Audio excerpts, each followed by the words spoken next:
Donc coucou les youtubeurs, hello, oui je sais c'est pas youtubeur qu'il faudrait dire mais je me la taille en biseau. Voilà, donc aujourd'hui je vous fais une petite vidéo parce qu'on m'a posé des questions sur le pendule. Donc apparemment bon, je vous gave avec ça mais j'ai quand même des vidéos. Donc je vais répondre à toutes les questions qu'on m'a posées, notamment deux. Pourquoi dans une précédente vidéo j'ai dit pour soigner, ben je voulais des pendules en... Je prenais un pendule en pierre plutôt qu'en bois. Deuxième question sur la tenue du pendule. Et la troisième question, les différents pendules en pierre que j'ai. Donc, je vais y répondre tout de suite à ces questions. Tout d'abord, merci pour tout et continuez à me suivre. Donc ça, c'est gentil, ça me touche énormément. Voilà, je vous prépare encore d'autres vidéos, vous inquiétez pas. Voilà. Donc là, je vais y répondre. Alors, première question sur la tenue du pendule. Alors, comment on tient un pendule? Alors, je vais vous montrer avec mon pendule en fer. Voilà. Donc il y a plusieurs techniques pour tenir un pendule. Alors, la plus classique, c'est celle-là. Voilà. Je ne sais pas si on voit bien. Voilà. La plus classique, c'est on tient le pendule comme ça. Voilà. Ici. Il y en a une autre qui est pareille, qui est comme ça. Voilà. Ça, c'est à vous de voir. Je vous montre les techniques. Après, c'est à vous de voir. Voilà.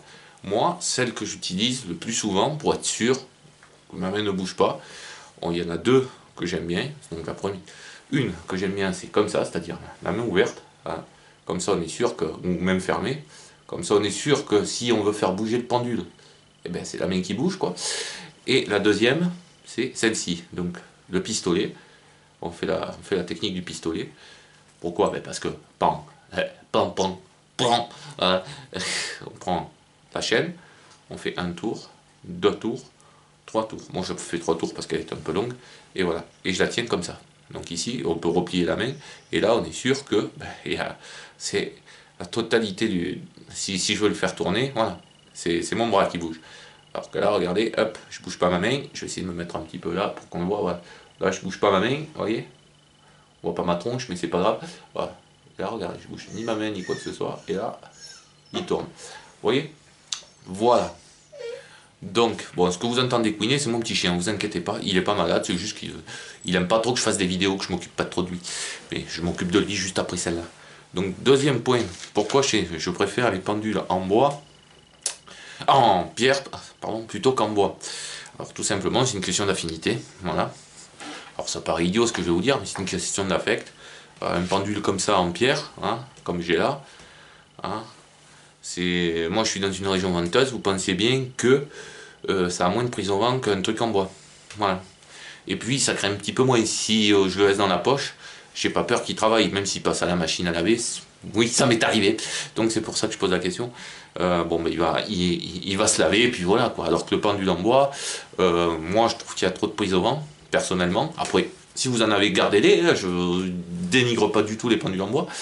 Mais je trouve qu'il y a trop de prise au vent, que c'est un petit entretien, et souvent avec des écarts de température, enfin, surtout chez moi dans ma région, après je sais pas dans les autres régions, et en fonction de la matière qu'il est, il faut le traiter, soit avec de l'huile de lin et des vernis, enfin des lasures ou ce que vous voulez, soit il faut éviter qu'il prenne l'eau et les écarts de température, un coup l'eau, un coup le soleil, un coup l'eau, un coup le soleil, c'est pas très bon, et puis ça arrive qu'ils se fendent comme ça. Moi j'en avais un en bouchon, un bouchon de pétanque quoi, et il s'est fendu à cause de ça justement, parce que je l'ai laissé dans la voiture, et les écarts de température quand je m'en servais et tout ça, il s'est retrouvé fendu.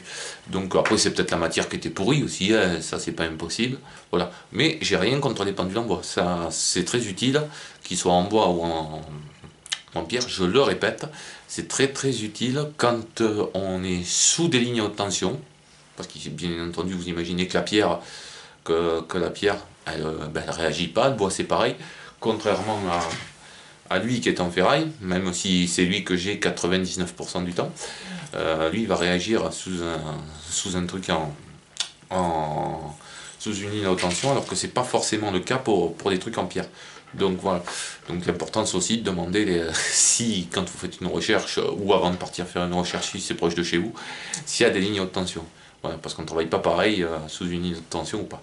Voilà, mais ça je l'avais fait dans une précédente vidéo, s'il faut je vous mettrai le lien par là ou par là ou par là ou par là. Voilà.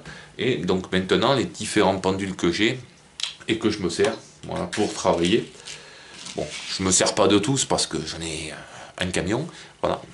Et petite précision, le pendule, je le répète, je le dis, je le répète, je re-répète, je re-répète, c'est ce que vous voulez. Voilà. Moi, le mien, vous avez vu celui qui est à la chaîne, celui que je me sers 99% du temps, c'est-à-dire celui-là. Je vais vous montrer exactement ce que c'est. Voilà. Vous voyez, c'est une poignée de tiroir, ici, avec un split et un petit écrou au bout, et une bande déviée. Donc, et ça marche super bien. Voilà, c'est moi qui l'ai fabriqué, parce que voilà, comme je vous disais, c'était un déménagement d'un copain. J'ai trouvé ces poignées de tiroirs de meubles. On a bougé un meuble qui voulait jeter, et j'ai récupéré ces poignées de tiroirs parce qu'elles me plaisaient. Et voilà, j'ai fait ça. Et ça marche très bien. Mais après, rien ne vous empêche d'avoir un coup de cœur, ou soit sur un marché ésotérique, soit sur une foire, soit sur Internet. Rien ne vous empêche d'avoir ce coup de cœur là. Voilà. Comme je vous ai déjà dit, prenez des pendules assez lourds. Voilà. Prenez pas des pendules trop légers, parce qu'avec la prise au vent, on ne sait pas. Et des fois, même un petit peu trop léger, quand on débute en radiesthésie, on n'est pas vraiment sûr du coup. Voilà. Parce qu'on se dit, ouais, ben c'est le pendule, c'est moi qui le fais tourner. Voilà. Alors que s'il est lourd, c'est lui qui partira tout seul. Voilà. Enfin, lourd. Faut pas non plus qu'il fasse 1 kilo, hein, le truc. Moi, le mien, il doit faire quoi? Il doit faire 20 grammes, à peine. Voilà. Donc voilà. Donc là, maintenant, je vais arrêter de blablater 5 minutes. Et je vais vous montrer mes pendules. Alors attention, est-ce que ça va fonctionner? Voilà. Ici, je vais avancer un petit peu la caméra. Ah, je vais zoomer un petit peu, on va voir. Est-ce que j'arrive à zoomer sur mes pendules? Est-ce que j'arrive à zoomer sur mes pendules? Voilà. Ah non, là c'est l'inclinaison qui est pas bonne de la caméra. Alors, voilà. Là, et ici. Voilà, ça c'est les 4 pendules que je me sers habituellement. Voilà, donc celui-là, ben, c'est le premier que j'ai acheté. Hein. C'est un pendule classique. J'ai refait le bout parce que je l'avais tombé. Vous voyez, je l'avais tombé, donc j'ai refait le bout à la Dremel. Et il va très très bien quand je fais des trucs. Mais c'est vrai que c'est des pendules qui sont vachement légers. C'est du genre de pampi, une pampi de comment ça s'appelle, de lustre, quoi. Je pense que c'est un genre de pampi de lustre en pierre. Je l'avais refait parce que normalement il y avait les 8 faces. Il y a celui-là que je vous ai présenté tout à l'heure, hein, pareil, en pierre, qui est assez lourd, donc il est assez confortable, vous voyez. Donc vous tenez le pendule, hein, comme je tiens moi, voilà.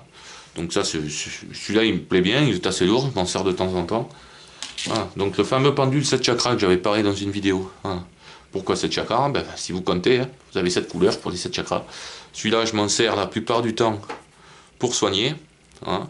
Et ça marche très très bien pour soigner, ça marche aussi très très bien pour trouver de l'eau. Hein. C'est juste la fonction qu'on y donne, hein, comme je vous ai dit la plupart du temps. Voilà, c'est juste la fonction qu'on y donne. On peut très bien servir de celui-là pour de l'eau. Voilà. Mais pour les soins à distance et pour soigner des gens même qui viennent vous voir en diasthésie médicale, ben, pour ceux qui veulent se lancer, ben, ça c'est, enfin, je pense que c'est un petit outil formidable. Il est quand même assez lourd, d'accord. Voilà. Et celui-là qu'on m'a fait cadeau, qui est pas mal aussi. Pareil, je sais pas trop en quoi il est, mais il va bien aussi. Un petit peu moins pour les recherches d'eau, parce que comme je vous disais, voilà, il est un petit peu léger pour moi. Je le trouve un petit peu léger celui-là. C'est un genre de matière, c'est de la pierre, mais je le trouve un petit peu léger. Il est pas assez lourd. Alors je vais peut-être rallonger la chaîne, mettre une bande déviée, je sais pas. Voilà. Donc hop là, hop, hop. Voilà. Hop. Donc je vais, voilà. Donc ben, j'espère avoir répondu à toutes les questions qu'on m'a posées sur les pendules. Voilà, donc merci à vous tous pour mes vidéos, pour vos vues, pour vos questions, vos commentaires. Merci vraiment à tous, ça me prouve que je suis... le road trip, j'espère qu'il vous a plu. Voilà, avec Marcel. Je vous en prépare d'autres, bien entendu. Je vais peut-être même faire une vidéo, mais ça, il faut que je me mette d'accord avec les partisans sur un forage de A à Z. C'est-à-dire que là, j'ai un forage tout près de chez moi. Je connais très bien la personne, donc elle me dira oui, après il faut que je voie avec l'entreprise de forage si elle est d'accord. Voilà. Et je vous ferai la recherche, plus le forage quand il sera, et on verra. Voilà. Parce que la personne a fait venir trois sourciers, un ami à lui, que je connais pas, Yannick, que je vais vous présenter dans un prochain road trip, peut-être suite au forage qu'on aura fait ensemble, parce qu'il a fait la recherche avec moi. Et donc, ben, moi, votre serviteur, voilà. Donc on va faire ce petit truc, ce petit feedback, on va dire. Je pense que ça va vous plaire. Et J'espère que ben, on a fait un pari tous les deux avec Yannick et on va voir qui c'est qui a raison. Et on va voir. De toute façon, je sais que lui, il est aussi bon que moi, donc voilà. Donc c'était un petit message à Yannick, t'inquiète pas, je pense à toi, et on fera la vidéo ensemble, et on la diffusera sur YouTube, plus encore le road trip s'il est d'accord. Voilà. Donc, ben, merci pour toutes vos vues, merci pour tout. Si vous avez des idées de vidéos, ben, c'est comme d'hab, hein, c'est en bas. Voilà, des questions, des trucs, vous avez mes coordonnées dans une première vidéo, dans d'autres premières vidéos que j'ai faites. Voilà, si vous avez des questions. Voilà, je vais vous refaire aussi des vidéos que j'ai un petit peu bâclées parce que la lumière était pas bonne, notamment sur les cadrans et des trucs comme ça. Donc je la referai, je la referai avec un truc avec ma tronche, voilà, et beaucoup mieux faite. Voilà, ben, je vous fais à tous de très très gros bisous. Je vous fais à tous je vous souhaite de plein de bonnes choses et merci pour tout et à bientôt. Ciao ciao.